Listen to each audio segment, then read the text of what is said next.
During his speech at India's independence celebration this year, PM Modi asked citizens to shed all traces of colonial mindset. Unfortunately, it seems like that the Modi government itself has failed to shed its colonial mindset.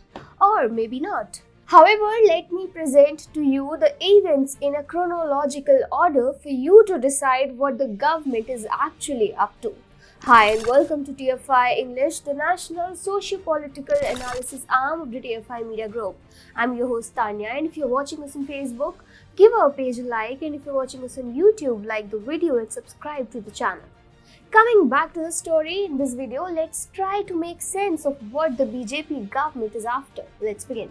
2 days after India celebrated Azadi Ka Amrit Mahotsav to mark the 75th year of independence, Prime Minister Narendra Modi-led government out of the blue stepped in with the decision to provide Rohingya refugees apartment and police protection in the Bakkarwala area of Delhi. As per the reports, the decision was taken at a high-level meeting of the Ministry of Home Affairs. However, what transpired later revealed a lot more about what is transpiring on the other side of the wall. On the 17th of August, Indians woke up to the news that set the political corridors abuzz.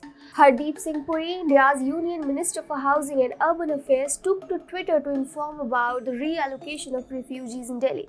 He informed that all Rohingya refugees will be shifted to EWS flats in Bakkarwala area of Delhi and will be provided basic amenities, UNHCR IDs and round-the-clock Delhi police protection. He also added that India respects UN Refugee Convention 1951 and provides refuge to all, regardless of their race, religion or creed.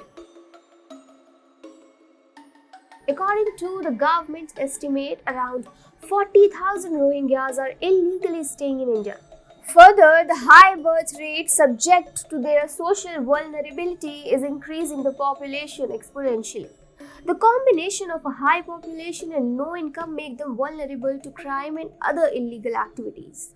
Various reports suggest the involvement of Rohingya Muslims in organized crime like drugs, human and cattle trafficking, prostitution, fake currency circulation, among others. Further, they are also very much associated with the local criminals in theft, murder, robbery or kidnappings.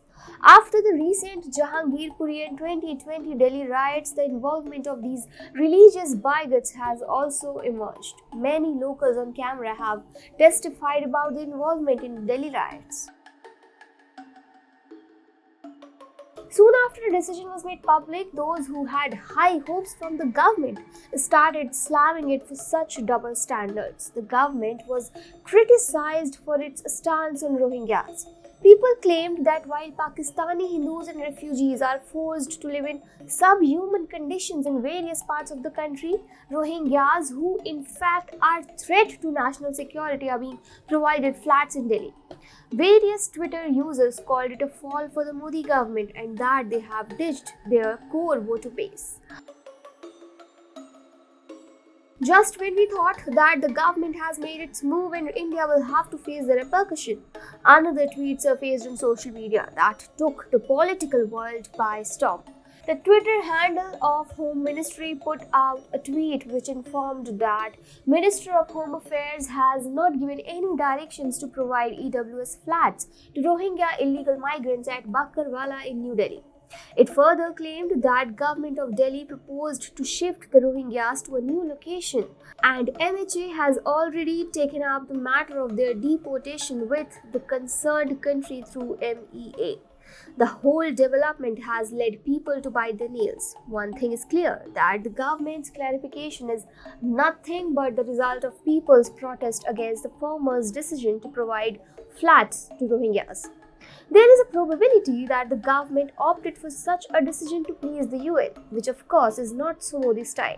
In fact, it was 2 days back when he urged the nation to not seek validation from the West. The government needs to take lesson that if they anyways are on their way to step in with such a plan, it should ditch it now, as it will not only ruin the party's image but also affect its core voter base.